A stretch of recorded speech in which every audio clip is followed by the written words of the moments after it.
What is up, YouTube? Welcome back to episode 2 of my trading journey towards prop firm payouts. On the screen I've just put the first trade taken on this new EVA account. This trade was taken February 28th, this is also the date that I've just uploaded the video that I was going to do this journey and why I was going to do it. So if you have not seen that yet, definitely check it out, because that video is the rootstone of this series. After this live replay, I'm going to show you guys why I took this trade and why I entered the trade the way I did. But first I want to talk about how I felt in the trade, because lately, the moment I kind of had my new strategy figured out, every time I was in a trade then I felt really confident, and it was the same with this trade. I felt really confident when I was in it, and those are the best kind of trades. If you take a trade and you're not confident in it, it's probably not according to your strategy, or you're not following something. So I'm really glad I followed my strategy. I took some good profits off the table.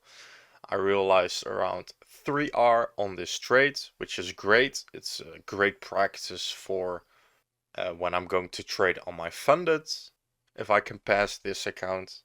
Because with Apex you have the 30% rule. If you don't know what it is, let me know in the comments and I'll explain it or make a video about it.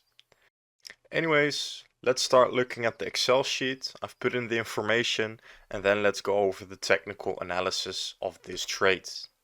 We are in the Excel sheet now, and as we can see, I've put in the results of the trade. It was a trade which I entered with 4 micro contracts. I took a risk of 0.5% of the account, that equals $250, and the end result is 775. That's a little bit over 3R.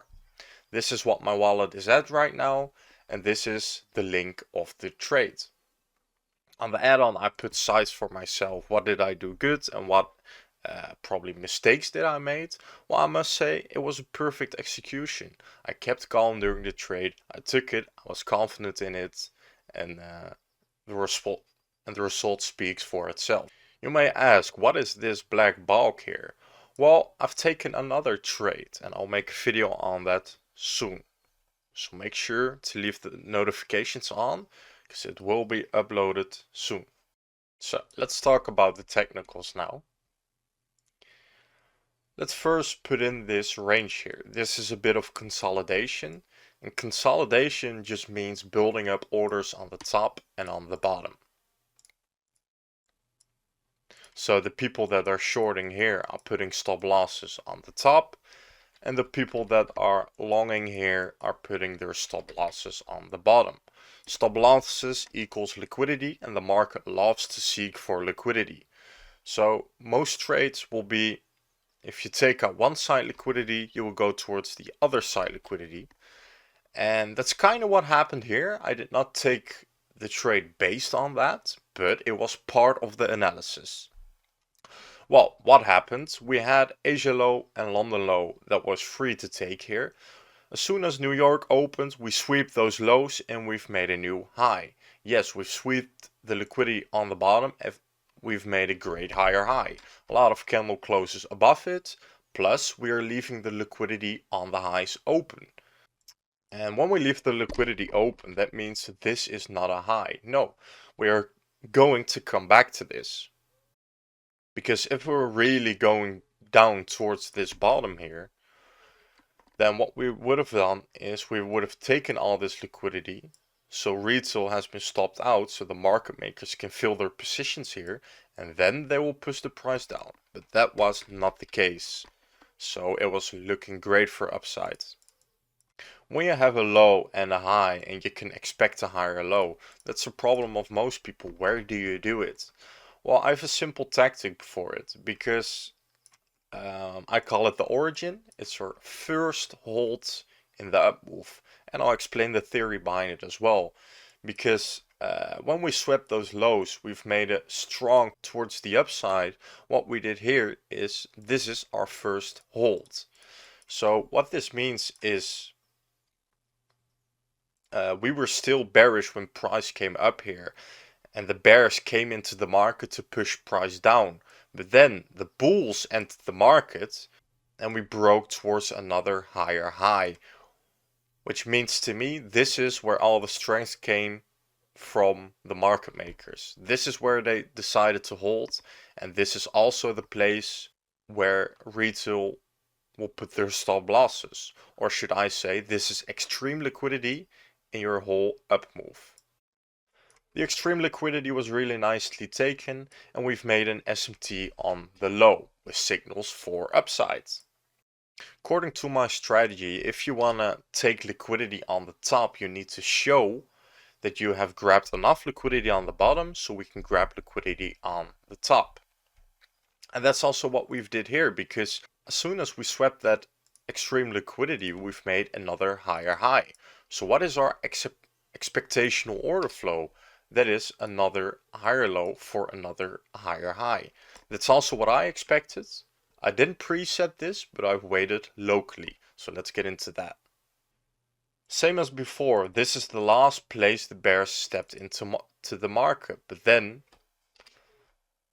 the bulls came in and pushed price up, and we've made a new higher high right there. So this means the people that were short there and didn't place a stop loss, as soon as price comes back there, they could reverse their positions or get rid of their positions. And yes, trust me, a lot of people don't place stop losses in this game. It's really stupid, we know, but they don't. We're making profit of it. Also, what I always do is this is our last hunted liquidity from our downtrend. That was my point of interest along in the first place. So as soon as we've touched that point, we could expect some upside. On high time frame, yes, we can think we can go towards the liquidity. But because we're doing this now, who can tell us that we're going towards the upside? We would need to leave open lows. And that's also what I wanted to see here, because I wanted to see a higher low for another higher high. So when price was here, I was not interested yet in a long, but I was waiting for it. Because when we get our confirmation on this higher low for another higher high, you can expect order flow to keep this trend till you're towards your drawn liquidity. And because this was bullish, our high time frame was bullish, we had a really confident trade here. Also with a fine-tuned entry. Because in an uptrend you hold lows and you break highs. So you can expect this low to not get taken after you create this new high. We had a 2-minute inversion gap here. And that's also where we've placed the order. I've put my stop loss below here, and yes, normally you should put it below this low, but of course I'm a little bit greedy, so I placed it here. I'm greedy till it doesn't work anymore. If I get wrecked by it once, I will never do it again, but if it does not, I will keep using it. So I placed in 4 contracts here. I took a 2 on this high, put your stop loss to break even, and then took 2 contracts out on here. And then you may ask, because the price has massively shot up from there, so why did you not hold the price to get more profit? Well, 3 RR is a really nice trade. It was 4.4 RR because, but because you take profits, your realized RR gets less. So. And my thought process in this case was, because we had some hunted liquidity here, which was also lunch open, so lunch pushed the price up, hunt some liquidity from that high, and then got a massive move towards the downside. You could argue that some possible market makers will be defending that position and push price down from there. So I was happy with this 4.4R, 3R realized trade. And I won't get mad because I didn't take it all the way, because this is a really nice trade. This was episode 2 of my trading journey towards prop firm payouts. I'll see you in the next one.